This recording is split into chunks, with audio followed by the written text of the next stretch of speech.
if not all of your Hello questions. families, you are welcome back on Guide for Them. Please don't go away. This video here, you may need it if you decide to relocate in Ghana. Our sister here will teach you what to do if you want to buy property, land, and everything in that sort. You know, I keep on reminding you, your support is our driving force. For more updates, guide for you. Please comment, share, and like the video to be viral. You know, Ghanaians are generally known for their friendliness and hospitality towards visitors. Ghana offers a rich culture, beautiful beaches, and delicious food. Ghana is also what considered as one of West African leading democracies. Please, if you want to invest in Ghana, here are some tips that our sister will tell you. That agricultural, as Ghana focuses on building on more sustainable economy, it has become important for the country to continually attract new foreign investment. Please stay tuned. If not all of your questions, I tried to kind of group them together, so I just kind of answered all of them. But if this is your first time meeting me, my name is Lisa Botley. My husband, Landon, and I relocated to Ghana from Texas almost 2 years ago. So in August of 2023, we moved from Texas to Ghana. We purchased land, built our home, and has been successfully living off-grid in Ghana in Grace City Phase 3 for over a year now. And so I am here to kind of answer some of your questions, to encourage you if I can, and just, you know, go from there. So this, like I said, this video is way overdue. I've meant to do this a long time ago. And so I'm gonna go ahead and get started with some of the questions. I pray that I have answered all of them. If not, you guys just drop me some more and then we'll do another video. We'll do a follow-up video. Okay, so, and these are not in any particular order, but again, I did try to group them together. So, okay, so this first question is not really about build, it's about land. It says, do you still sell land? Absolutely. My husband and I do still sell land. We always have, and that hasn't stopped. The only thing that's changed, you guys, is the name of our channel. We still do the exact same things that we used to do. And again, for if this is your first time here, my husband and I, we are in a partnership with Royal Kingdom Estates. We are brokers. So we sell the land. We have successfully helped over, my husband and I alone have just successfully helped over 80 families purchase land here in Ghana, specifically in the Grace City communities, Grace City Phase 3, Grace City Phase 4. We also sell land at the View and Black Star Village. And so, like I said, we have successfully helped at least, I stopped counting at 80 families purchase land here. So yes, if you are interested in purchasing land here in Grace City Phase 4, because Phase 3 is sold out, please send us an email at the Botleys in Ghana at gmail.com. That's the Botleys with an S, the letter N, with an S, the letter N, Ghana at gmail.com. Okay, and then reach out to us, and then we set something up, have a conversation with you, and we'll bring you along just like we've brought along 80 other families. Okay, so yes, we do still sell land. Alrighty, then number 2, it says, what did you do or what could you have done to cut costs in your build? So I don't know that we did anything up front to cut cost in our build. I don't think, well, not necessarily in the build, but what we did do was, especially when my husband bought his truck, anything that we could pick up, we picked up. And that was like towards the end with our finishings, like doors and things like that, tile, things like some of the big material that they needed. We just let them have that delivered, like the cement and all that kind of stuff. We just let them have that stuff delivered. But when it was time for us to do like tile and things like that, we even picked up a whole poly tank. So anything that we could pick up, we just picked up. And so that saved a little bit on transport, those types of things. And so we did do things like that. And we didn't do this, but, you know, talking to a lot of other those who are building here in these communities, they're ordering a lot of things from China. Okay, that seems to be a really big thing right now. Like their solar system panels and all that kind of stuff they're ordering from China. Their roofing sheets, they're ordering those things from China. So I encourage you to kind of look at those things as options. That kind of we didn't know anything about that when we were building. So we found it easier at the time to just, let them do it all. But, people are doing it. So, look into those things, those options, and ordering some of your things from China. Okay. So that's kind of, oh, and there's another thing. Like now, my husband and I, we laugh about this all the time. So around our compound and even in our house, there's a lot of lights. We have a lot of lights on this compound, like a lot of lights, and we never use them. We never use the lights. And so even on the inside of our house, it's beautiful, especially those lights in the POP. It's very pretty. It's beautiful, but we don't use all of those lights. We don't turn on all those lights. The only time we turn those lights on is when somebody comes and they want to see what it looks like all lit up. Then we'll turn it on. But for the most part, we don't turn on all those lights. And so maybe that would have cut a little cost in on the electrician side with the installation and the workmanship and things like that, because we have a lot of lights on this compound. Trust me when I tell you, we have a lot. And so we laugh about it now and we think we didn't need all of these lights, but we didn't know. So it's pretty, but we didn't need them. All right, question number 3, and this is a question that I get a lot. It's about the solar and the borehole, because we live completely off grid here in Great City Phase 3, and we wanted to. My husband and I wanted to live completely off grid. And what do I mean by off grid? I mean by off grid is we have our own water supply. That means we're not on Ghana water. We don't pay a water bill. We have our own light supply. We do solar, so we're not on Ghana electric. We're not on the grid, so we don't have an electric bill. Those types of things. And so the solar's working fine. Now keep in mind, my husband and I, it's only 2 of us. We're a family of 2. And so like on days like today, it's very, very overcast. And so where we may not get as much energy to the batteries as we would on a full sunny day. Now, don't get me wrong, even on a overcast day, the batteries will still charge to 100%. But if you're running like ACs and every light in the house is on and every appliance is going on at the same time, it may eat up your stuff and then not have an opportunity to charge back up to 100% because of the overcast. But we're a family of 2. It's rainy season. There's a nice breeze up here. Always a nice breeze. And so we have windows open. We barely seldom sit around with lights on in the house. And so we reserve energy really well.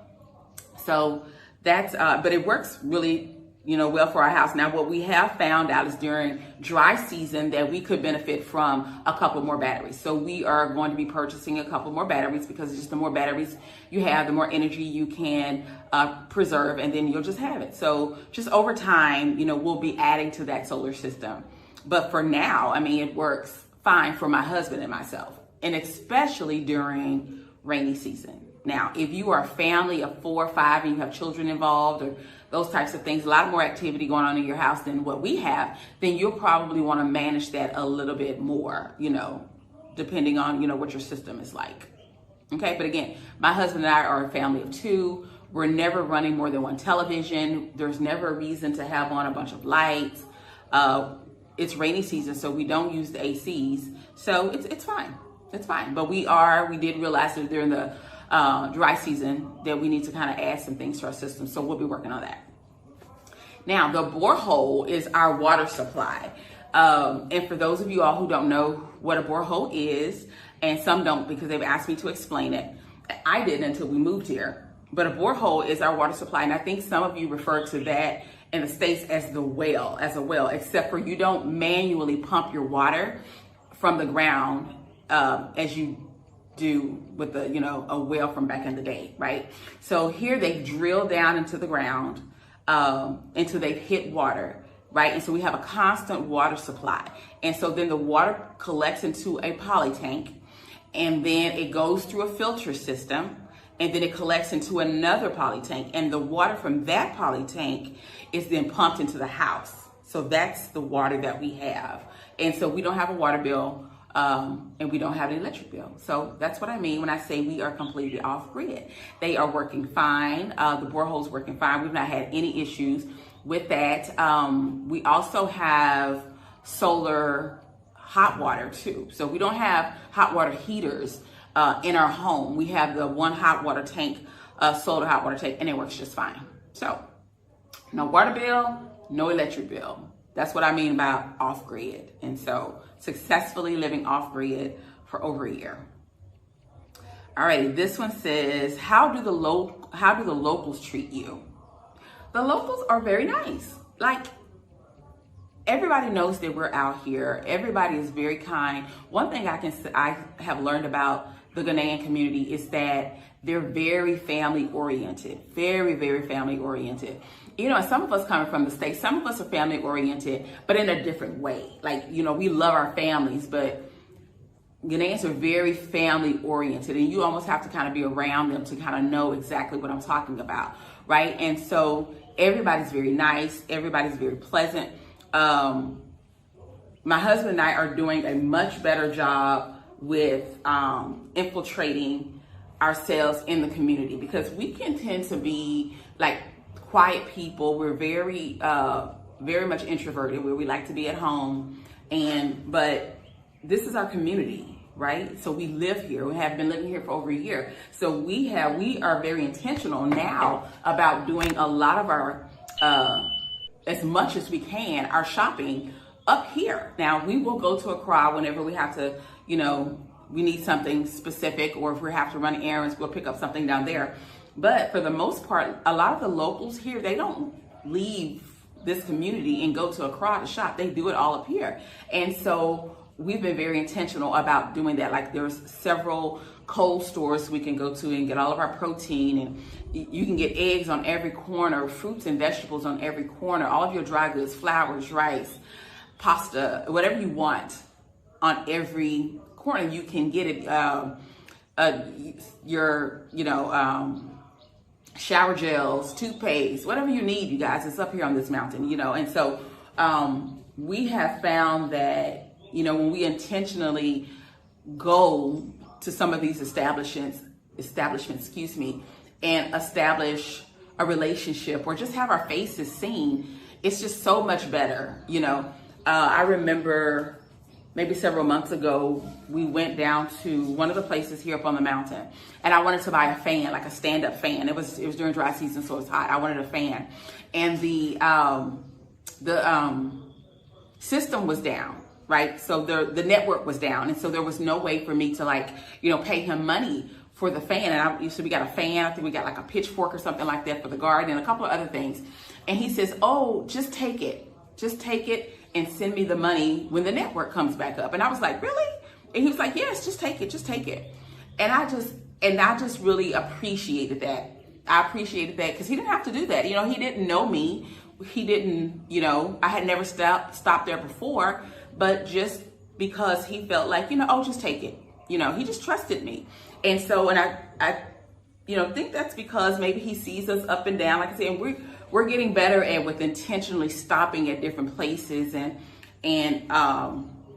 patronizing them, and you know, buying things from them and things like that, because this is our community, so we kind of want to be in the community. And so even at the cold store, there's a cold store, I can call the young lady, her name is Angie, and I can say, "Angie, do you have this? I'm gonna come and get this if you have it." And she'll say, "Oh yes, I have it," and I'll go get it, you know, that type of thing. And so, as opposed to just making a trip and you don't have it, I can just call her on the phone.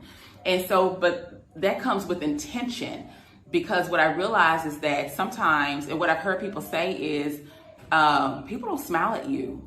But what I've had to say, well, I ain't smiling at nobody either. So what happens if I smile first? Then I get a smile back.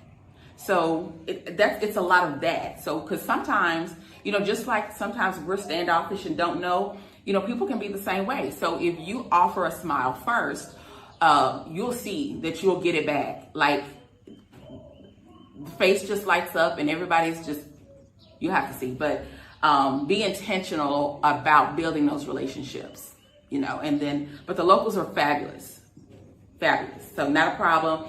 Do you feel safe? Absolutely, we feel safe. We feel safe, absolutely.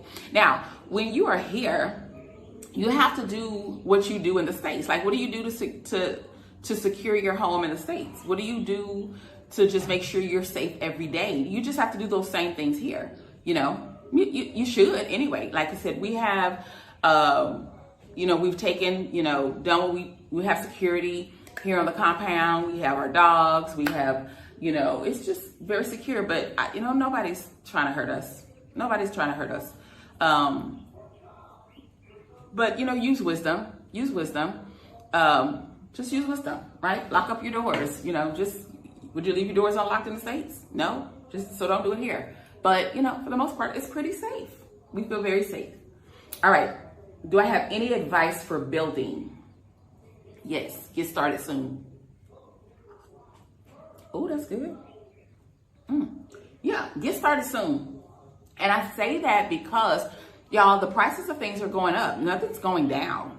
It's not going down. It's going up. So things are increasing. And so you want to get started as soon as you can.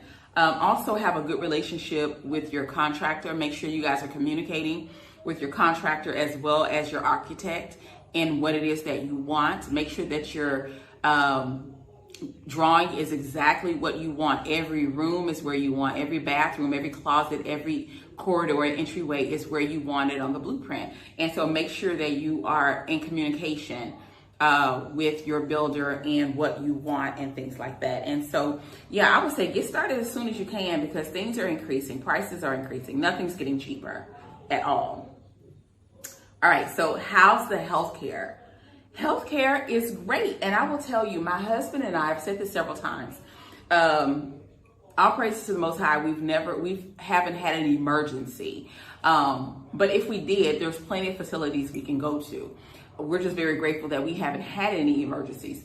So we have established care with Luca Health for some coexisting conditions that my husband and I are having managed. And so we've been loving going there. Our doctor is Dr. Anita at Luca Health. And so it's really good. Like I said, no major problems. But I tell you guys, we've had families move here and they've had babies here, right? At state-of-the-art facilities.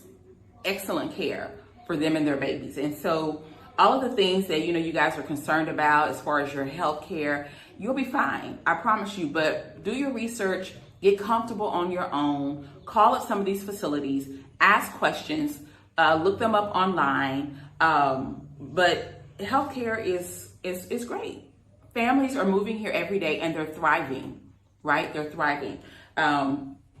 Keep in mind though, you guys, and not necessarily with the facilities, but keep in mind that, just because we move to Ghana or wherever we're moving, if we have health conditions, they still have to be managed. Yes, there are a lot of options, much healthier options here, but there are also the bad options. The same options we had in the States, those same options are here. Burger King's here, KFC's here, Pizza Hut's here.